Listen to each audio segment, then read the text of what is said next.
You're listening to Classic Car Talk with Paul and Richard. Hello and welcome back. It's Richard here again, along with a man who thinks that macho is a Spanish match. Oh, for goodness sake. It's the one and only Paul Guinness. Hi, everyone. Now, as you know, we're both mad about classics, so if old cars are your passion too, then you're in the right place. Absolutely, that's right. And if you're joining us for the first time, stick with us. It does tend to pick up a bit towards the end, trust me. Absolutely. Rich, what have you been up to this week? Yeah, well, I did a bit of drag racing at the weekend, Paul. Really?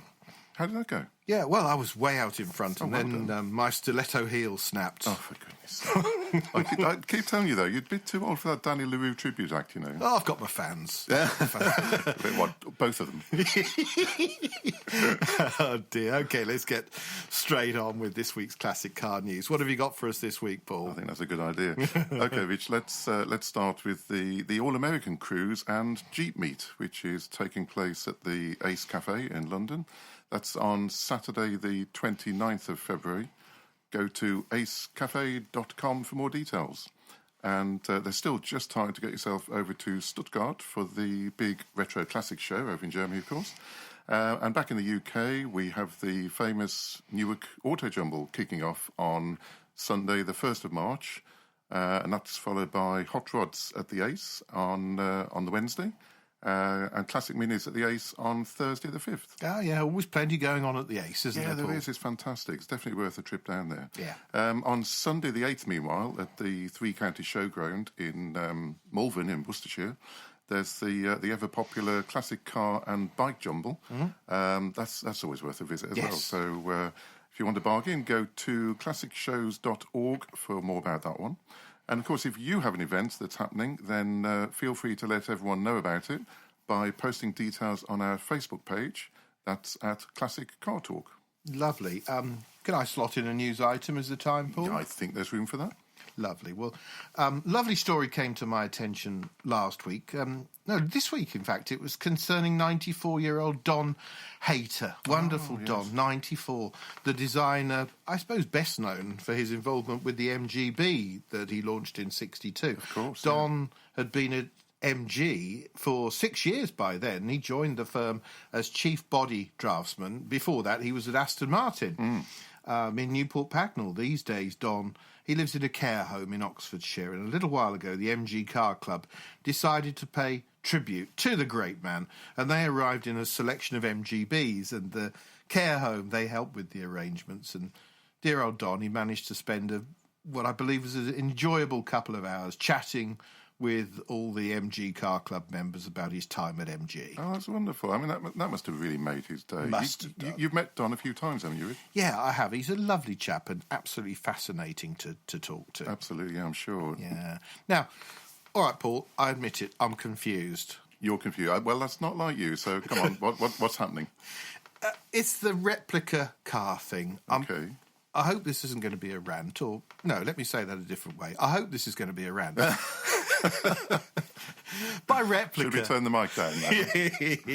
I don't mean kit cars. I'm talking about the so-called continuation cars built by the manufacturers. Oh, OK. So like the famous £1 million plus lightweights, E-types, you mean, that kind of thing? Yeah, well, yeah, that's probably where it all started. And OK, I don't personally understand why anyone would spend all that cash on a brand new car, no history, looks like a real historic, but it isn't.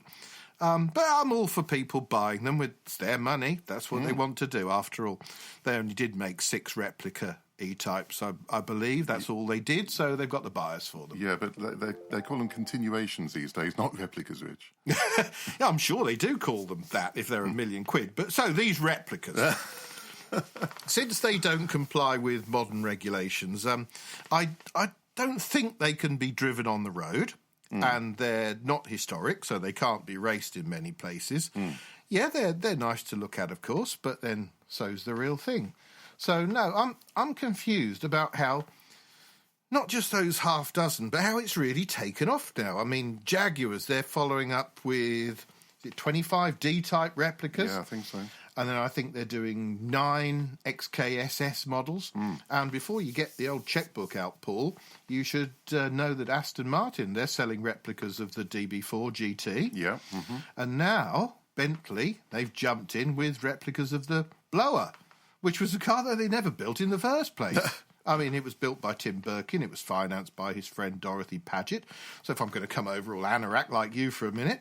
That is my job, but I'll allow you this one. I could do it with Bentleys, pretty much nothing else. Yeah. Okay. I've just realised I've forgotten about Alvis. Of course. Whoever owns that once famous, wonderful old brand these days, they're offering a whole range of new cars, and they look just like they've come from the 30s. I mean... They're all lovely things. They really are. Don't pretend they're not. But what the hell are they? What do you mean, what are they? Well, they're not old cars. They've got no history. They're brand new. Okay. So they're just an utterly outdated old car.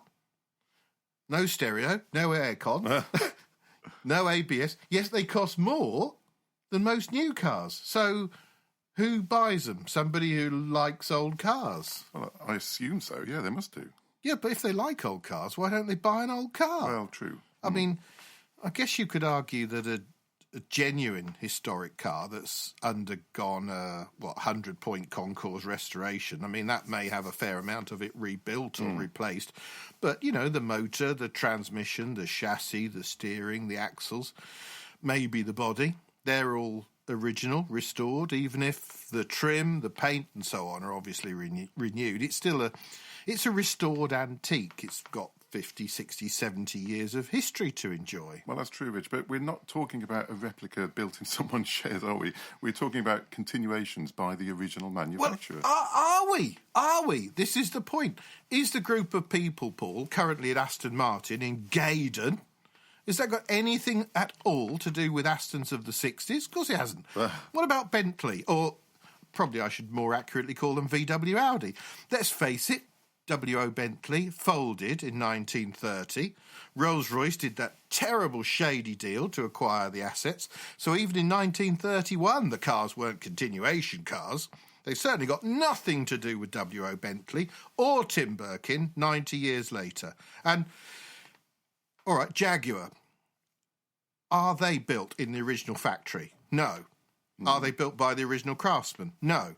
Or with the original management then? No, don't be daft. We're talking about Tata Motors, based in Mumbai, in India. Yeah, but that's the modern motor industry, Rich. I guess you could call it progress. So. Yeah, well, new management's progress, Paul. Yeah. I mean, new investment, new factories, new technology. That's all progress. Jaguar's fabulous F-Type. That's progress. Aston Martin's Vantage, the new one, that's progress. Well. Bentley's beautiful... well, yeah, OK. We'll talk about that one later. Yeah, we'll argue about that. Yeah, there's a can of worms. One thing we probably will agree on is Bentley's beautiful Continental GT. That's progress. Absolutely. Yeah. But this exercise in selling old car lookalikes, other than the fact that it presumably makes the firms involved a shed load of cash...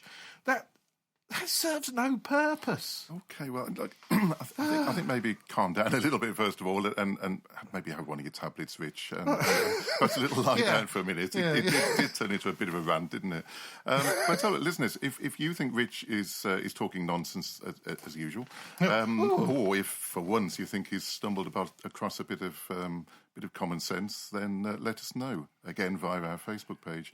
And, well, if you bought one of the cars we've been discussing, then we'd love to know what you think about it. Yeah, I'd love to know. I'd love to. Oh, the tablet's kicking in, Paul. Oh, thank goodness. Oh, we'll be back in a moment. Don't go away. What happens when the best engineers in the world set out to create a beautiful car?